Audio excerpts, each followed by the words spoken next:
Markas rahasia OPM terbongkar, Operasi Intelijen BIN sergap tokoh KKB paling berbahaya, dikepung TNI. Operasi intelijen yang digelar TNI dan Badan Intelijen Nasional, BIN, membuahkan hasil. Seorang tokoh kelompok kriminal bersenjata, KKB, Organisasi Papua Merdeka, OPM, berhasil ditangkap. Penyergapan tersebut berlangsung mencekam, diwarnai dengan baku tembak aksi perlawanan dari tokoh OPM yang bersembunyi di markas rahasia KKB. Sampai akhirnya, tokoh OPM tersebut tewas di tempat. Penyergapan itu hasil kerjasama dari Satgas Gabungan TNI, setelah diperoleh informasi intelijen mengenai keberadaan target.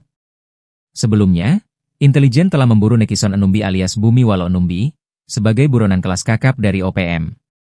Nekison, yang dikenal sebagai salah satu pimpinan OPM wilayah Yambi, Kabupaten Puncak Jaya, selama ini menjadi buronan karena keterlibatannya dalam berbagai aksi teror bersenjata di wilayah Papua Tengah. Ia tercatat terlibat dalam sejumlah aksi penembakan yang menyebabkan gugurnya aparat keamanan, termasuk insiden pada 21 Januari 2025 terhadap anggota Polsek Puncak Jaya dan penembakan terhadap seorang purnawirawan Polri pada 7 April 2025. Tidak hanya menyerang aparat, Nekison Enumbi juga diketahui melakukan kekerasan terhadap warga sipil, seperti penembakan terhadap tukang ojek pada tahun 2024 yang menyebabkan korban meninggal dunia. Setelah pencarian beberapa waktu, petugas mencium informasi Bumi Walo tengah bersembunyi di markas rahasia OPM di distrik Ilamburawi, Kabupaten Puncak Jaya, Papua Tengah.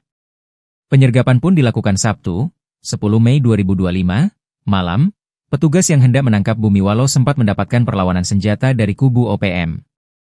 Lantaran terkepung, Bumi Walo akhirnya tewas di tempat setelah melakukan perlawanan.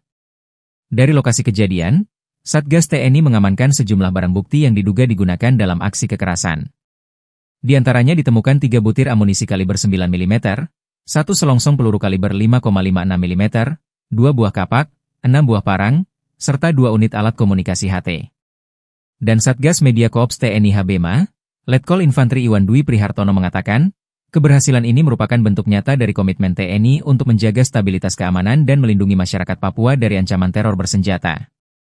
Apalagi, OPM secara umum dikenal tidak hanya menargetkan aparat keamanan, tetapi juga aktif meneror masyarakat sipil.